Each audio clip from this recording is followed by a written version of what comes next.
Right, Western music industry was inducted formally in 2016. One of the key areas that we looked into was how to benefit the musicians. So as a result of it, we have some vendors, exciting vendors, who are partnered with us over the years. During a short span, we had top companies like Jet Holdings, Dynamic AV, and then very recently a telco company called Genex XT, who have partnered with the Genex XT is the sole distributor for Apple and for Xiaomi mobile phones. So we are happy and we are delighted to partner with such recognized organizations, and this is primarily to benefit. Along with these recognized organizations, there are 40 other prominent figures who have partnered with the WMA. Why did we form the WMA? How did this WMA, the whole story became a reality?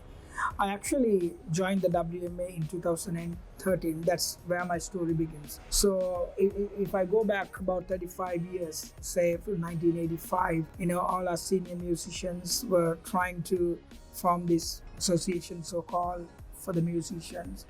And it was named as SLAM, then didn't happen, then they tried and finally in 2013, there was another committee was formed. It was called the Western Musicians Guild. It was called the Guild. So I was one of the EXCO members there. So that was our start. Since then in 2016, we registered the association as a limited liability company. Then today we have formed this association, and we are doing what is best to our musicians and what we think is good to our musicians. So during the pandemic, COVID-19, we were dire straits, and one thing that Western Musicians Association had come forward, and the immediate action that we took was, with the help of Manusa Derana, we distributed dry rations to the needy musicians, and assisted by our very own Chandani Hettiarachchi. And we never stopped there, and we were moving forward, and then further we went down to the government level, where we have obtained a relief loan for all musicians, and Western musicians were part of that. So as a result of it, many of our musicians were benefited. So we in Sri Lanka are now experiencing the second wave of COVID. What happens to our musicians? A lot of the gigs have been cancelled. The hotels are not hiring musicians. Weddings are cancelled, so there are no wedding bookings. Is there something that musicians can do to earn money right now and also in the long term? Now, something that I see in Colombo is, with the first wave of COVID, the sale of studio equipment, interfaces, stuff like that, the sales were massive. So I think our musicians are already thinking on those terms of going virtual. There are platforms like YouTube where you can upload your music, and once you reach a minimum number of views and a minimum number of subscribers, you start earning money. Then comes a question of, what are you going to perform? Are you going to perform somebody else's song? Maybe the answer is yes. You can still make money, but platforms like YouTube would still remit a certain amount of the money that you can earn on YouTube to the original composer. So now turn it back to yourself. If you have your original song, can you make money on it? Yeah, if it becomes popular, you do a good song, it becomes popular, it can be monetized. And same situation with YouTube, they will remit money to you. And if you register it as your own composition, what goes to the original composer also comes to you. Then the question, are there copyright laws in Sri Lanka? The answer is yes. We've signed UN charters, which means that copyright is also incorporated into the laws, which we have to adhere to be part of the UN structure. The difference between Sri Lanka and, for instance, if you take the UK has an organization called PRS, Performing Rights Society. So musicians, composers, they can apply for membership of the PRS, and the PRS has its own legal team, and they will look after the legalities in ensuring the copyright of your song is protected. Now, Sri Lanka doesn't have such an association, and the WMA by mandate is not a performing rights society. So what happens is that if you have to safeguard your rights, you've got to fight on your own. It's happening in the Sinhala music arena. There are lots of cases that have come up in the Colombo courts where somebody has stolen somebody else's song and the composer sues them. And those cases have been very successful. Composers have got their due share of their copyright dues. But it's basically you're on your own on that. And Sri Lanka does not have a PRS. WMA is not an equivalent to the PRS. But into the future, platforms like iTunes and YouTube, I think, are already planning to take over the functions of organizations like PRS. So there is hope. Do compose your own songs, register them. You will need some legal advice for that. There are lots of copyright, intellectual properties lawyers in Sri Lanka. Have a chat with them and they will tell you how to register. There are simple methods, and you upload your music, write nice songs, you get the views and you get the money. Okay, the Western music, I can't say it's an industry, but it is an industry. It is an industry because if I'm to put some numbers on top of it, we have about 1,300 musicians who are working as professionals and part-timers, but 75% of them are professional musicians. But the hardest part is like leaving all the private gigs or the weddings aside, our main survival of the bands are hotel contracts or pub contracts, but for me, it's like a game, so they play. You are the ball, the Western musicians are the ball, but two parties playing you everywhere. So therefore, like you don't understand that you belong to a industry. You believe that, Western musicians, they always believe, I have a band, I need to sell this band. So I need to do whatever that I can sell this band. Whether I have to undercut someone or I'm to be bigger than someone, you try, use us in the sense, people bargain us. Therefore, we give a better quote than the other band. So the other band thinks that we are undercutting them. So therefore, for musician to musician, the understanding of the industry is we believe that one undercuts the other. So therefore, that is the biggest challenge we have because we find it very difficult to trust each other in the industry. So therefore, there's no moving forward, but survival of the fittest, a man for himself. Like you fight hard to bring a band to a standard and to make a living out of it. That's what you're worried about is. So I think that is the biggest challenge. Uniting the musicians together is a challenge, not making money. Moving forward with WMA or the Western musicians industry, we just before the COVID, we have done our maiden project, which is the Sundown Jam, which was a tremendous success.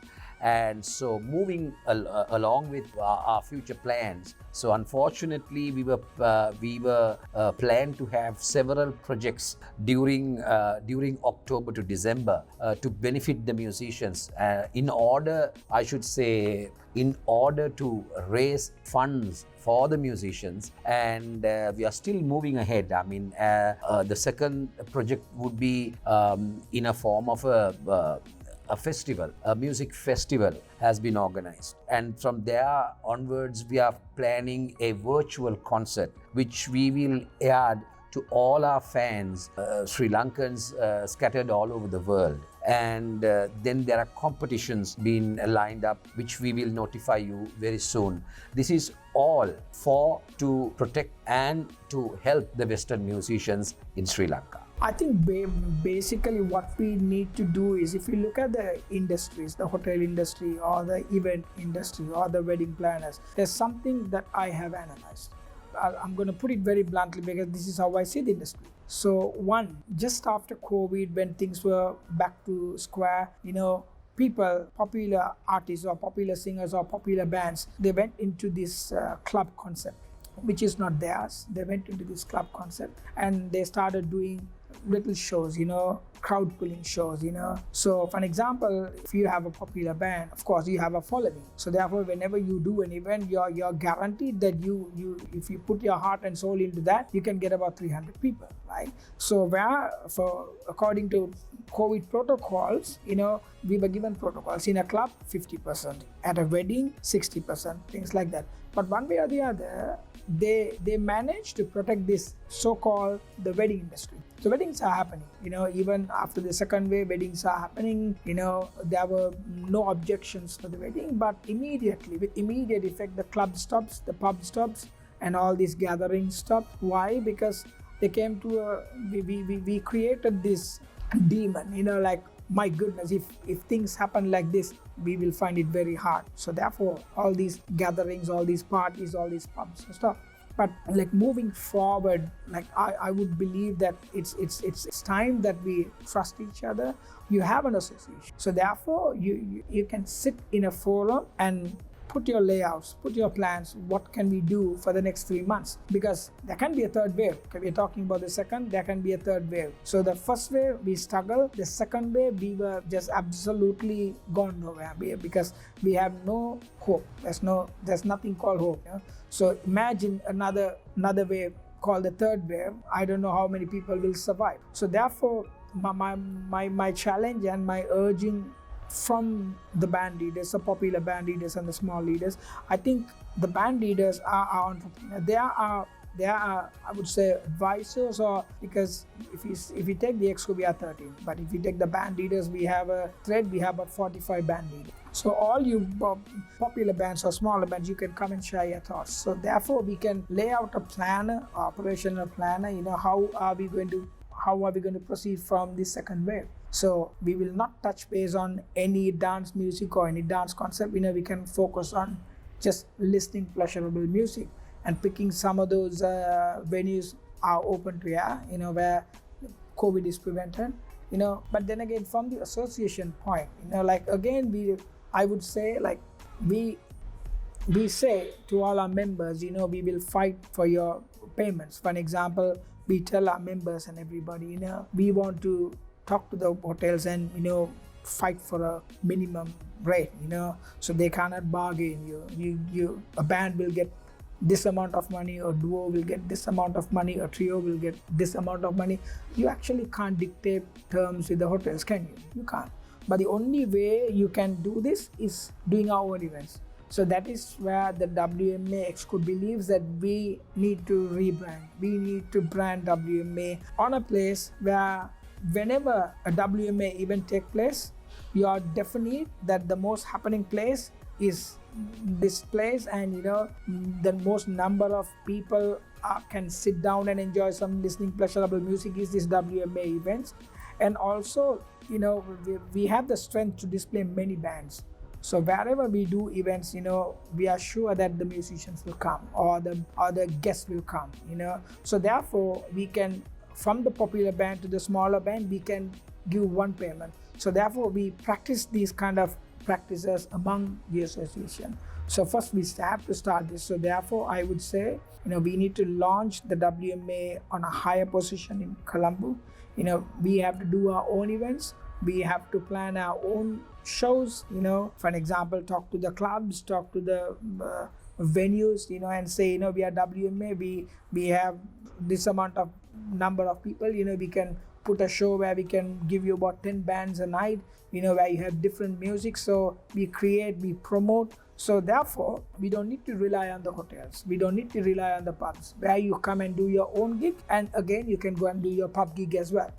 So that would be moving forward, whether it's a second wave or the third wave. Again, we need to build the trust. For you to build the trust, the only place is the association. Because this is why we believe that the association is thoroughly believing in young leaders. We want to train the young leaders.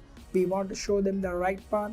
We want to give them the guidelines. How can you be a winner for the association? How can you be a team player for the association? How can the band be a winning team for the industry? So therefore, everybody can have a piece of the pie. Rather you go and hunt for your pie and take the pie and share among your 5 members or 6 members. All we are saying is we are a huge industry. So it's very easily said and done. But for us to get to that forum, we need a lot of trust. We need a lot of understanding. That's why you need the association, and I think we have placed the association. I would like to urge from the band leaders, this is a very strong message that I'm giving to you, because with you, this association will run to a far extent. if you join us, we have more hands, more strength. The numbers is you, because every band leader has about 5 members with them.